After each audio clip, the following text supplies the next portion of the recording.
Welcome back. Well, last week, everybody was talking about the president's racially charged attacks. This week, everybody's talking about Robert Mueller. Two stories you would expect to have major electoral ramifications for the president. But here's what Democrats are afraid of, that there are a whole bunch of scenarios where Democrats get the turnout they're hoping for in 2020, and it doesn't necessarily translate into victory. Let me put this in some context here. You've been hearing a lot of chatter about this lately. It's that thing where you have a difference between the popular vote and the electoral college. In American history, where you had somebody win the popular vote and not win the presidency. And it happened in 1824, Andrew Jackson, John Quincy Adams. Happened in 1876, Hayes Tilden. Happened 3 times in the 19th century. And then it didn't happen for more than a century. I remember growing up in the 1990s, we talked about it as something that happened a few times in the past, but it was unlikely to ever happen again. Well, then, in 2000, you remember Gore and Bush. Gore won the popular vote by about 600,000.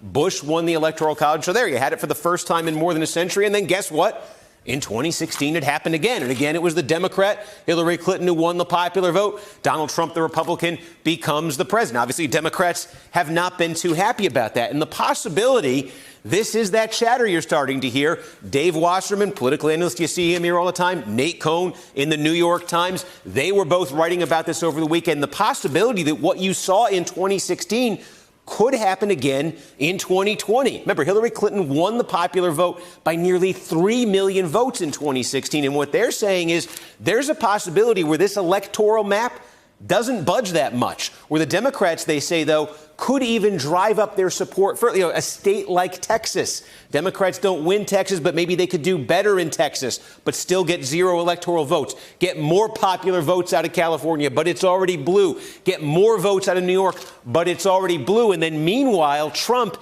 in those, Pennsylvania, Michigan, Wisconsin, those Midwest states where there are a lot of blue-collar white voters, non-college white voters, the Trump base, where he's able to bring out those folks who weren't there for him necessarily, his party in 2018. They come back in 2020, and the possibility exists, you can put it together, that Trump once again wins the presidency, wins re-election in the Electoral College, even as he loses the popular vote, and maybe by even a larger margin than in 2016. And that would be 3 times if that happened, 3 times in 20 years. Does the prospect of that change Democratic strategy in 2020 at all in terms of who they nominate?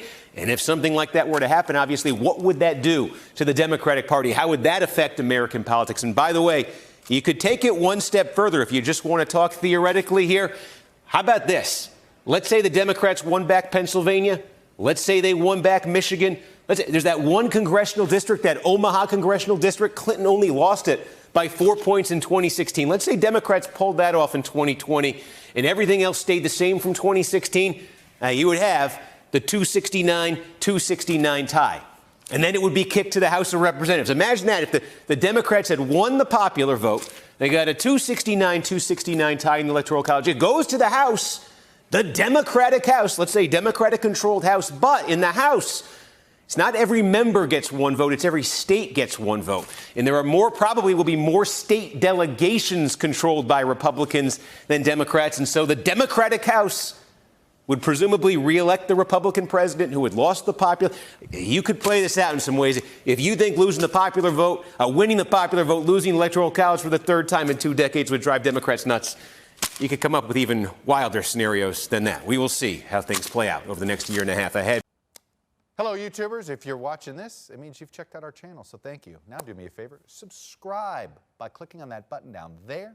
Click on any of the videos to watch the latest interviews and highlights from MTP Daily and MSNBC. You can get more Beat the Press content every morning in the First Read newsletter. If you're tired of content that you don't know anything about where it came from, you don't have to have that problem with us.